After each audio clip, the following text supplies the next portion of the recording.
If you are a silver stacker, it has been an exciting day or two with regards to silver's price. And many people feel, especially with a run-up like this, that this is just the beginning of a prolonged bull market for silver. And you know what? It very well could be. But we're going to talk about what could take silver over $30 an ounce. But we also have to look at the other side, because it is really possible that we could see the silver fall below $20 an ounce as well if something else happens. We'll talk about both of those things in this video as we explore.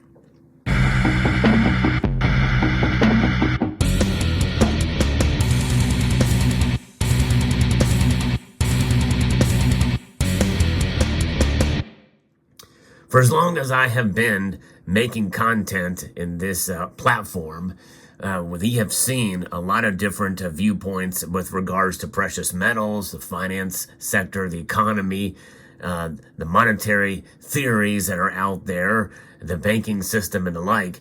And it's all rather convoluted, really. In fact, just looking at monetary policy and all of what's involved in there, I feel like I've only scraped the surface of that arena. There's a lot that is going on. There's a lot that goes on. I believe much of it is overly complicated, full of derivatives and swaps and margin calls and futures and everything with regards to commodities and assets and everything. And of course, in terms of actual money, you know, when you think about all the money that's loaned to you at a bank, what backs that money up? Other money, other currency. And by the way, when I talk about money, I'm referring to dollars. And I know people have a strong feeling about whether this is actual money or not. And I've tried to explain it. I do that in many of my videos and explain that, yes, indeed, this is really money. But we don't have as much faith in it as we do silver. In spite of silver's fluctuation of price, in spite of silver's performance, which has been really pretty crappy when you look at the grand scheme of things and where we are at now, it's not at $22 an ounce now. Even though we saw a big run up, the price just went crazy yesterday, over 6%. And that is a pretty big deal. However, it's still not at $22. And we were at $23, $24 not that long ago. So there's still a long ways to go until it reaches this $30 target. But let me just preface this again and talk about these dollars, these debt instruments, this cotton fiber note made by material from the Crane Paper Company. This is indeed a devalued form of money. In other words, it is a store of value, but it is a store of value that's leaking out of a bucket. And you look at it this way: if you think of the entity behind what the dollar is, think of that as a bucket, and the actual dollar is like water, and the value of that dollar is like water in this bucket, and it's got a little hole in it, and that hole very well may be a very small little pin sized hole that drips out the water in that bucket. But in time, that hole can get bigger. That is inflation, folks, and the hole is getting bigger. Now, the water in that bucket is still valuable. There's still enough in it. It's leaking, but that bucket has value. That bucket of water has value. I liken that to the dollar. It is unsound money. In the end, understanding value, and this is overvalued right now, I feel, because of the dollar strength, and that's what we're going to talk about, because that's the crux of it all, right? It's what backs the dollar, or what keeps the dollar strong. It's utilized in 60% of the transactions around the world. So there's that. But then you have this, silver, that fluctuates in price dramatically sometimes. In fact, we saw a dramatic rise just in the last day. So what could happen today? Well, as I'm looking at the markets right now, this is the day before you see it, the evening before you see it. The Asian markets have opened up and silver is down a little bit. So it's a little bit of a correction, and we could see that, folks. That's what I want to impress upon you all. I'm going to give you scenarios on how we can get over $30 with silver, and I'm going to give you a scenario where how we can get under $20 with silver, and it will be based off of the same type of criteria that we're dealing with right now in terms of the situation with these banks that have collapsed. So the first scenario, getting over $30 of silver price, is going to be that which will affect the dollar strength. And right now, we saw a lot of activity happen in hours in terms of people very concerned about what's going on with these banks shutting down. Two of them, at least as of the recording of this video, have shut down. There may be more by the time you hear this video or before it's published, but two have been taken over by regulators. There's a total of three. One fell out voluntarily, but still, many people feel that more could be coming, and that is causing a lot of problems. Now, it hasn't affected the strength of the dollar a whole lot. It has a little bit, and that contributed to silver's price rising. But other factors, mainly uncertainty in the marketplace, is what has driven the dollar up.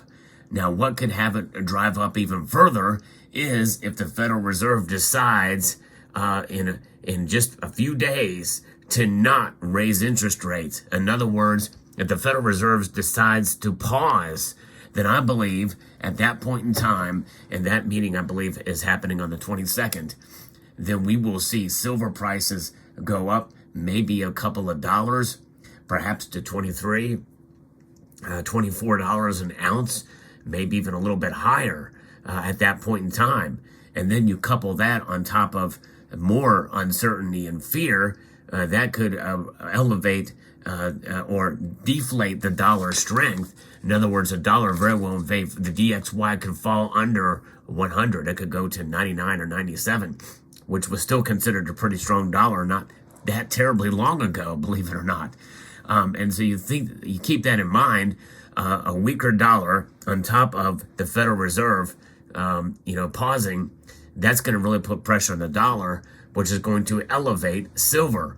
Now, why am I talking about silver instead of gold here? Because silver is acting much more dramatically than gold right now. Gold is up substantially, there's no question. But silver reacts more wildly, much more violently in these times. And so far, we've seen that violent action in terms of the volatility of silver's price move in the opposite direction, which is why we've had such high gold to silver ratios for a number of years now. Even as I speak right now, the gold to silver ratio is trading in the high 80s.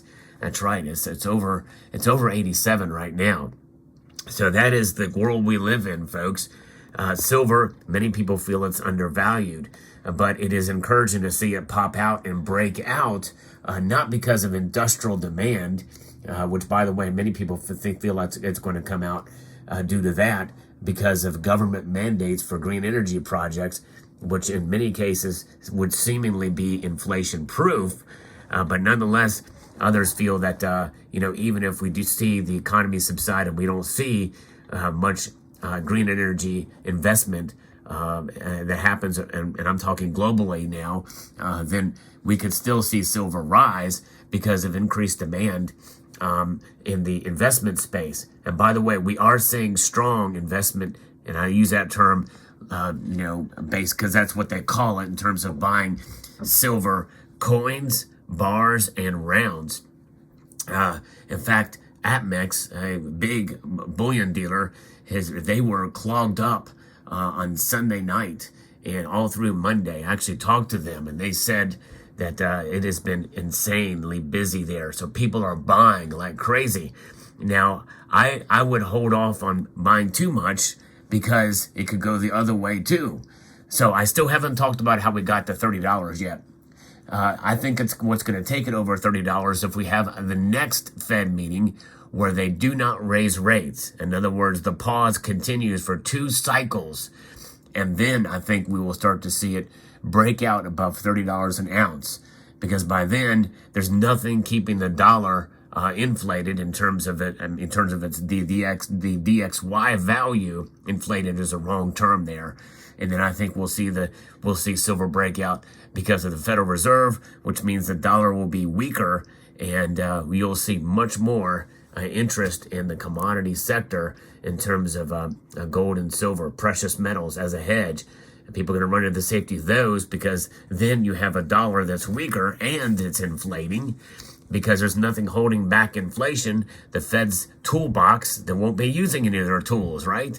That's what's going to send it higher. Now, what will take silver back to under $20 an ounce? And remember, it was literally just days ago from the recording of this video, and it seems like an eternity, but a couple of times, briefly, it fell below $20 an ounce. Now, very strong resistance there, but we very well could see it fall under $20 an ounce again if the Federal Reserve continues its rate hike policy of 25 basis points come this time around in a few days on the 22nd, and also next time at 25 basis points or 50 basis points.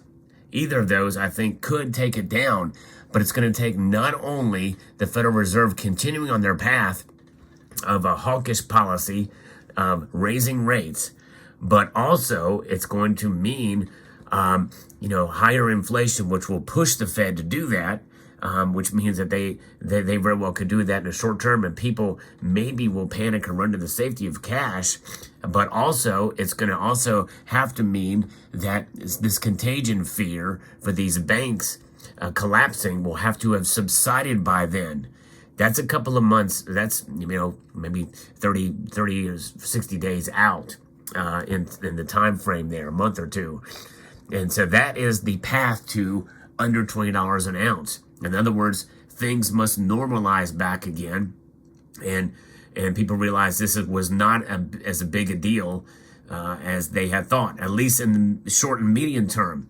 Now, there are good folks out there who are assessing the situation with the whole banking sector and financial institutions out there, and there's a lot of trouble ahead. There's a lot of things that happen, a lot of scary numbers out there that this could last for a couple of months before we see the next big thing that occurs, and that's quite possible. But until then, we very well could see silver go under $20 an ounce again.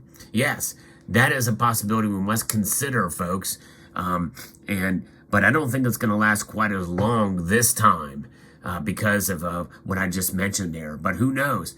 I mean, there's a lot of things that are going on. There's some things that mirror what happened in 2007 and 2008.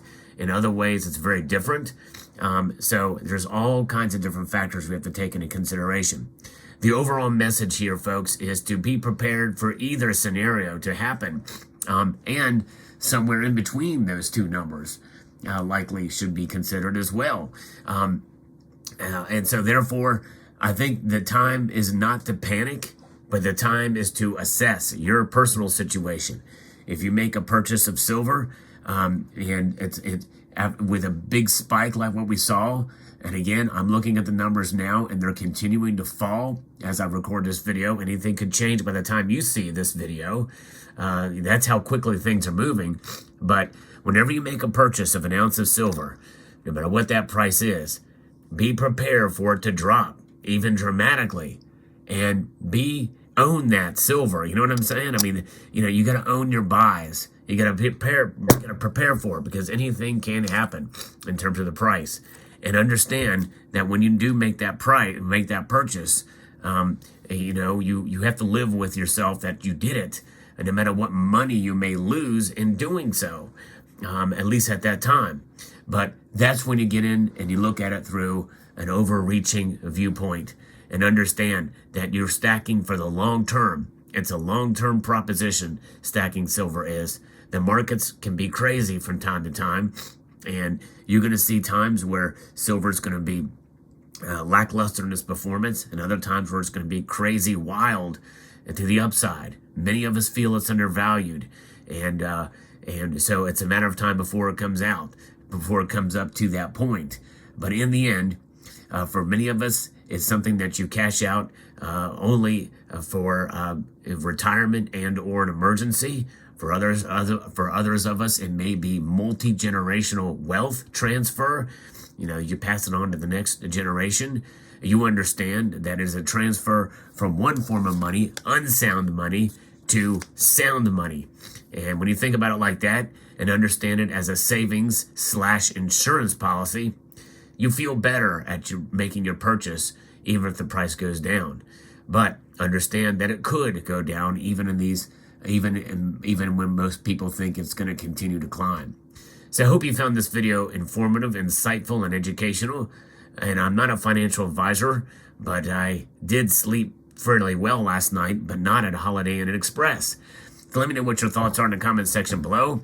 Would like to extend a multitude of gratitude to you all for taking the time to watch, and to encourage you to please rate, share, comment, and subscribe.